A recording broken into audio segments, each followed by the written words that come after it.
మూడింది వీనికి ఈసారి మామూలుగా మూడలేదు. అసలు ఆ టోపీ తీస్తే కొజ్జాముడు లాగా ఉంటాడు ఈ నాన్ వేషన్ గాడు. ఇట్లా ఇట్లా టోపీ తీసి మాట్లాడితే వాడు కొజ్జా నా కొడుకు లాగా ఉంటాడు నాన్ వేషన్ గాడు. ఈరోజు ఇక్కడ మేము ఇంతమంది ఉన్నామన్నా మాకు తెలియదా?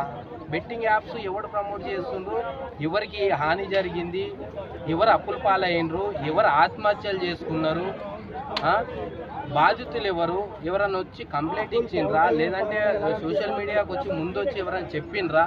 లేదు కదా, లేరు కదా. ఇమ్రాన్ పాకిస్తాన్ నుంచి వచ్చే తీవ్రవాదం అంటున్నాడు. అదే కదా, ఇక్కడ నుంచి దెంగేసి ఎక్కడనో వెళ్ళిపోయి ఇక్కడ ఉన్న వాళ్ళకి మాకు తెలియదా అన్న ఏం జరుగుతుంది ఇక్కడ ఏందనేది తెలియదా మాకు? అక్కడ ఎక్కడనో ఉన్నాడు వాడు, ఏ దేశంలో ఉన్నాడు తెలియదు. భారతదేశం గురించి చెప్తుండో హైదరాబాద్లో ఇట్లా జరుగుతుంది, ఆంధ్రాలో ఇంతమంది చనిపోయినరు, తెలంగాణలో ఇంతమంది సూసైడ్ చేసుకున్నారు, ఇంతమంది అప్పులు పాలయ్యిండ్రు, ఇంతమంది అప్పులు చేసి ఇట్లా అయిపోయారు, సూసైడ్లు చేసుకుంటున్నా అంటుండు వీడు.